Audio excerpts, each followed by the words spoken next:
Hi, good day everyone. I am Arthur Junompad.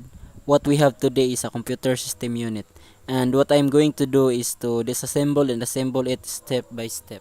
Disassembling and assembling computers takes a big role as a computer technology students. As what we learn when working with computer components, we need to work in a logical, methodical manner. Before touching our system unit, we must prepare ourselves, our workplace, and a set of tools. First, remove your watch or any other jewelry and secure loose clothing. Second, we have to make sure that there should be good enough lights, good ventilation, and a comfortable room temperature.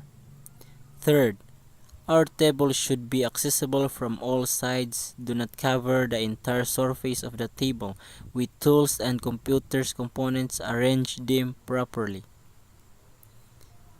And fourth, put anti-static mat and wear anti-static wrist strap to prevent physical contact and to avoid electrostatic discharge or ESD that can damage our components.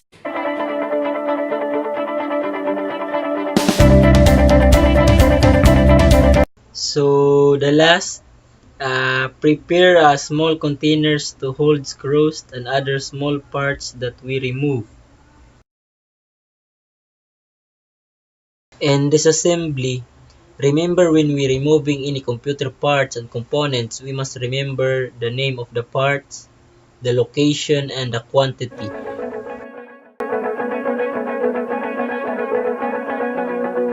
Step 1. Opening the case. Computer case have different form factors. Form factors refers to the size and shape of the case. There are different methods in opening the case.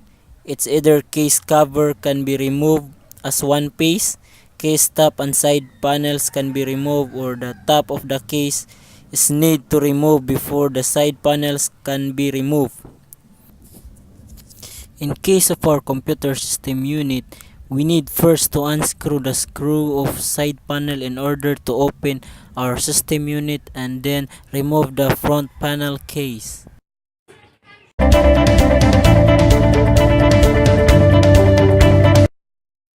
Step 2. Disconnect power cable and data cables. When disconnecting internal cables, we need to make sure that we do it in a right way and remember its location. Visualize all the connected cables and start from the upper side of the motherboard, including the cables connected in the hard disk drive and power supply power connectors. Remove the Molex connector, remove the air-cooled connector, remove the IDE connector, remove the 4-pin power connector, remove the USB connectors, remove the front panel connectors, and remove the audio connector. Step 3. Remove the detachable drive base. In order to disconnect the 20-pin power connector located at the left side of the hard disk holder, first, unscrew the screw of the drive base and remove it, including the hard disk drive, to its holder.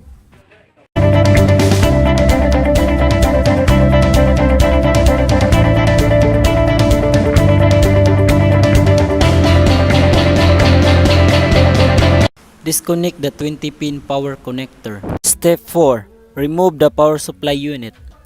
Our power supply unit is mounted in the upper side of our computer case. So first, unscrew and remove the power supply lock. Second, unscrew the power supply screws, which is located in the rear panel of our computer case, then remove the power supply unit.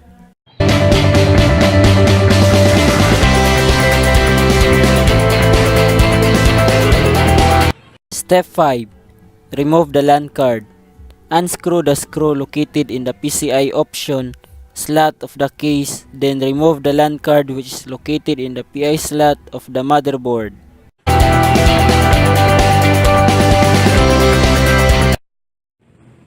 Step 6. Remove the random access memory sticks or RAM sticks.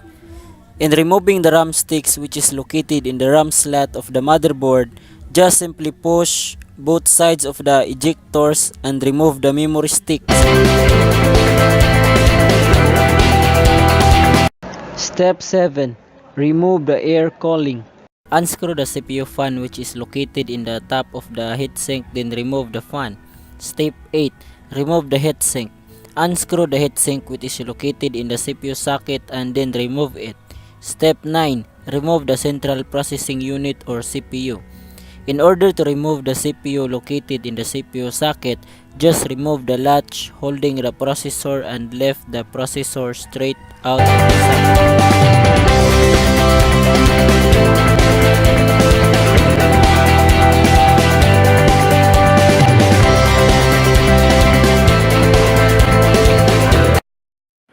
Step 10.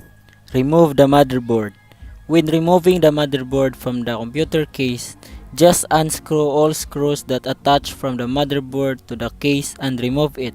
Make sure to properly hold and put it in a proper place.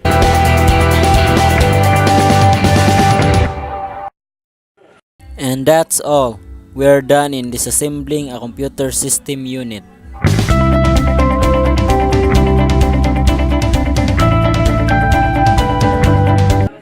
And now, what I am going to do is to assemble the computer system unit. In our assembly, we must start from the last step during the disassemble of the system unit. Step 1. Attach the motherboard to the computer case. Just attach all screws of the motherboard to the case and make sure that it is properly seated.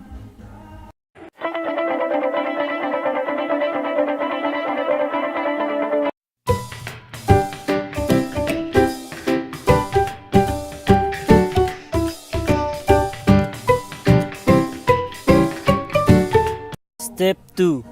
Insert the CPU to the CPU socket.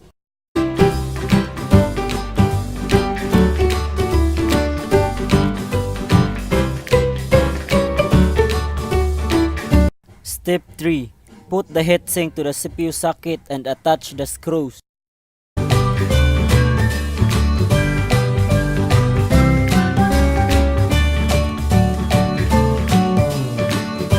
Step 4.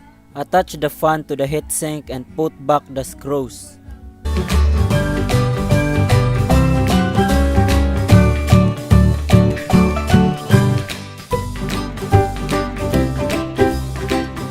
Step 5. Attach the RAM sticks to the RAM slots.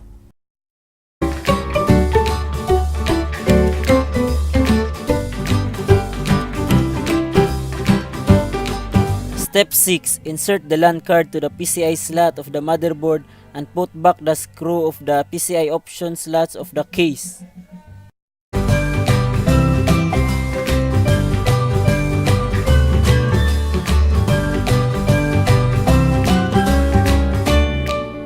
Step 7. Attach the power supply unit to the case. Put back the screws in the rear panel and the power supply lock and its screws, then insert the 20-pin power connector.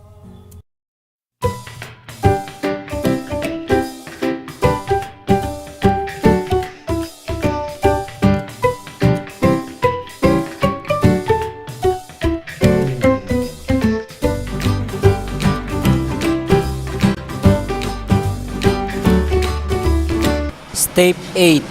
Attach the hard disk drive to the drive base and put back the screws.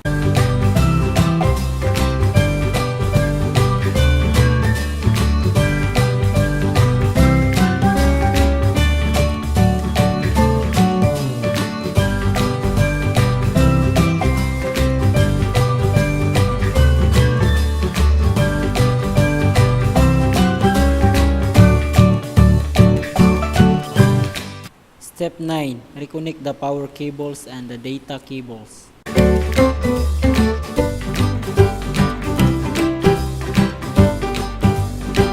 Reconnect the Molex connectors, reconnect the 4-pin power connector, reconnect the USB connectors, and reconnect the IDE connectors. Reconnect the air-cooled connectors and the front panel connectors. And reconnect the audio connector. Step 10. Attach the front panel case cover and the side cover, then put back the screw.